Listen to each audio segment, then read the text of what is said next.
Hello everyone, my name is Casey and today I would like to discuss the process of Lasik, what technology we use at the Eye Institute, and why it is the best. Lasik is something that is very near and dear to my heart as I currently work here at the Black Hills Regional Eye Institute in Lasik. Lasik has evolved so much throughout the years that I'm proud to say we offer the best technology here at the Eye Institute. Fun fact, many people don't know this, but the Eye Institute was involved in study trials to get Lasik FDA approved about 25 years ago. Over the course of my speech, I will discuss the process from the first time the patient walks into our door for their consultation for Lasik to the minute that they leave once their procedure is completed. Every patient that comes into our facility for a Lasik consult goes through extensive testing to make sure that they are a candidate for Lasik. We start every consult with a topography of their cornea. This test is called the Pentagram. This test is going to show us the shape and the thickness of a patient's cornea. The next step is called the wave scan. The wave scan is 25 times more accurate in checking a patient's prescription than that standard 1 or 2 test when you go to get your prescription for contacts and glasses at your local eye doctor. The wave scan results help us make the treatments that are custom to your eye only and no one else's. It's also really cool because it takes a look at your astigmatism as well. Once those tests are completed, we then move on to a comprehensive eye exam to make sure that your eyes are healthy and that your prescription is stable. This also includes dilating your eyes. Once your consultation is finished, our doctor then lets you know if you're a candidate and what you're a candidate for. From there, you can go ahead and schedule surgery. When you come into our facility for surgery, we will have you fill out a detailed Lasik consent, take payment, do any last-minute testing that needs to be rechecked before surgery, go over Lasik restrictions, and after-surgery reminders. Once the after-surgery reminders are gone through, we then give the patients a Valium. Valium is a medication that helps patients relax before they go into surgery. Also, Valium can make patients a little sleepy too, so this is helpful after the procedure so they can go home and sleep. After that, we take them upstairs to the second floor where our Lasik suite is, and they get to spend about 15 or 20 minutes in the massage chair room. Then the surgeon will go in, ask if they have any questions before we start, and then give them a couple more minutes before starting their surgery. Next, the surgeon will bring them into the laser room from that massage chair room.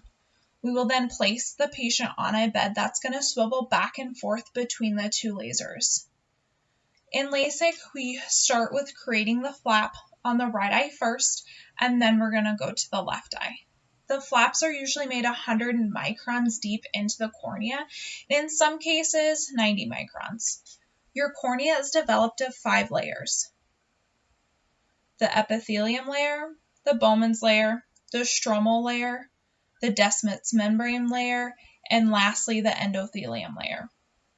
We use a laser that's called the IFS femtosecond laser to create the flaps for our Lasik patients. And yes, it is bladeless. The infrared light beam on the IFS laser separates the Bowman's layer from the stromal layer so that the surgeon can gently lift the flap up and do the correction. According to the article Comparing the Interlaced Laser Systems by Dr. Edward Manchi, October 2013, the IFS takes 12 seconds or less to create a flap, and it is 2.5 times faster than the previous generation of femtosecond lasers. The second step is where we actually do the correction part of the procedure with our Custom View S4 excimer laser. I previously talked about patients getting a wave scan taken at their consultations earlier in the speech. The wave scan's results help us create the treatments that go into that excimer laser. The surgeons will typically start the excimer treatment on the left eye first, since that's the last eye to have the flap created on, and then they will go ahead and move to the right eye for correction. The surgeon will gently lift that flap up and begin treatment. The excimer laser is designed to ablate tissue from the stromal layer of the cornea. This laser is reshaping the cornea so that patients will be able to see without glasses. In the article, Lasik Lasers, Which Excimer Laser is the Best?, reviewed by Dr. Brian Boxer Waxler, MD, November 2019. When the surface of the cornea is reshaped the right way, it allows light rays to focus onto the retina for clearer vision. The excimer laser uses high energy pulses and UV light to penetrate only a tiny amount of the cornea at a time, and it is given the ability to remove 0.25 microns of tissue at a time as well. The excimer laser is also really cool because it uses a pupil tracking system. It locks onto your pupil so that if your pupil moves out of range during the treatment, that laser treatment's going to automatically stop until your pupil is realigned with the tracker again. And then it's going to proceed with the treatment where it left off. The excimer laser is a cool laser, so patients will not feel that laser, but there is a possibility that they can smell that treatment after the treatment is completed, that the surgeon then puts that flap back down. Since that flap is pretty thick and sticky, it does stay down when the patient blinks and it won't move.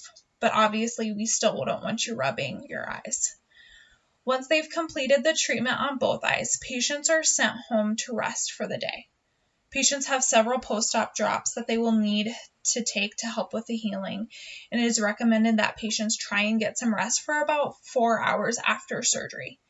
It is very common for patients to experience discomfort after surgery for about 4 to 6 hours. Typical discomfort after LASIK is watery, scratchy, and grittiness feeling in both eyes. Patients can drive and return back to work the next day. We have patients come back the next day for post-ops, and then we follow up with them with like 2 to 3 follow-up appointments after that. LASIK isn't as scary as it seems, and no, you will not go blind from getting LASIK. But I hope discussing this topic with you made you feel more comfortable about it. I also hope that if anyone has thought about getting LASIK but just wasn't sure about the technology or how it worked, that this helps them make the decision to go ahead and move forward with LASIK much easier. Thank you for listening to my speech, and I hope you guys all have a great night.